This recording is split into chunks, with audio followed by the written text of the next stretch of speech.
अस्सलाम वालेकुम, क्या हाल चाल है? आप सबका ठीक ठाक है? आज आपको एक अफसाना सुनाते हैं। आप सबके लिए अफसाना और मेरी ज़िंदगी की एक तल्ख हकीकत जो कुछ दिन पहले मुझे पता चली। आज से 14 साल पहले जब हम अपने घर में शिफ्ट हुए, घर बनने से भी पहले बिजली का काम कराना होता है। एक इलेक्ट्रिशियन की ज़रूरत थी। करीबी इलाके से पता किया तो एक शख्स जो बड़ा अच्छा इलेक्ट्रिशियन था वो आ गया। उसने हमारे घर के सारे काम किए और बड़े बेहतरीन किए।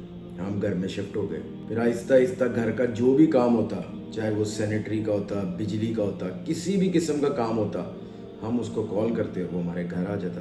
10 साल तक वो हमारे घर का हर काम करता रहा। तकरीबन घर का हिस्सा ही बन गया, क्योंकि हफ्ते में 1-2 बार तो आता ही आता था। कुछ 4-5 साल पहले अचानक से पता चला, फ़ोन किया कि उसको तो हार्ट अटैक हुआ और उसकी डेथ हो गई है। बहरहाल 2 मिनट के लिए हम सब ने अफसोस किया और कहानी यहाँ पर ख़त्म हो गई। अब कहानी की आते हैं दूसरी तरफ। आज से कोई 8-9 दिन पहले घर के पास ही एक छोटा सा इलाका है, गाँव है। जब निकले मदद के लिए लोगों की तो सोचा कहाँ से शुरू करें। तो सबसे पहले ज़हन में आया कि उन बेवा ख़वातीन से मिलते हैं जिनका कोई कमाने वाला नहीं है, जिनके आगे पीछे कोई नहीं है, तो उनकी को मदद की जाए। एक घर में बैठा हुआ था तो वहाँ पर किसी ने कहा कि मैं यहाँ पास ही एक फैमिली है, बड़ी डिज़र्विंग है, बड़े अच्छे लोग हैं, बंदा फौत हो गया था तो उसकी बेवा को बुलाता हूँ। वो माँ जी जब आई तो उनसे गपशप का सिलसिला शुरू हुआ। तो मैंने उनको बताया, माँ जी मैं तो आपके बिल्कुल पीछे ही रहता हूँ, साथ ही मेरी सोसाइटी। तो उन्होंने कहा, बेटा मैं तो घर से नहीं निकलती, मेरा मियाँ जाता था इधर काम के लिए, तो फिर उसकी डेथ हो गई तो फिर हमारे हालात थोड़े नासाज हो गए। मैंने उन माँ जी से पूछा कि जी आपका मियाँ क्या करता था? तो उन माँ जी ने मुझे बताया कि मेरा मियाँ जी इलेक्ट्रिशियन था।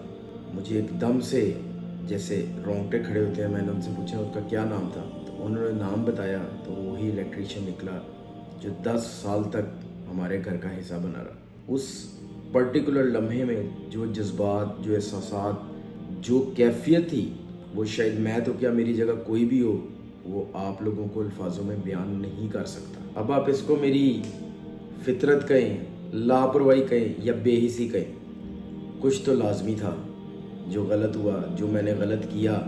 इसी तरह से आपको बताने का मकसद ये है कि जो लोग अल्लाह ताला ने हमारे साथ जुड़े होते हैं, चाहे वो हमारे बहन भाई हैं, चाहे वो हमारे रिश्तेदार हैं, हमारे घर काम करने वाले हैं, हमारे साथ मुंसलिक लोग हैं, ये सब अल्लाह ताला ने हम पे ज़िम्मेदारी आयद की होती है। और हम अपनी मसरूफ़ ज़िंदगी में यही कहा जा सकता है कि शायद लापरवाही में, ठीक है, इतना वक्त ही नहीं निकालते कि जब वो चले गए हैं तो उनके पीछे उनके घर वालों के साथ क्या हुआ है, वो किस परेशानी में, हालांकि हम बड़ी आसानी से उनकी मदद कर सकते हैं। मेरी अल्लाह ताला से दुआ है कि वो मुझे भी जो लापरवाही मेरे से हुई उसको ठीक करने का मौका अता फरमाए, और इसी तरह से आप सबको भी तौफीक अता फरमाए कि कहीं पर आपके इर्द गिर्द कोई बंदा किसी मुश्किल में हो, किसी परेशानी में हो, तो आप लोग उसकी मदद कर सकें।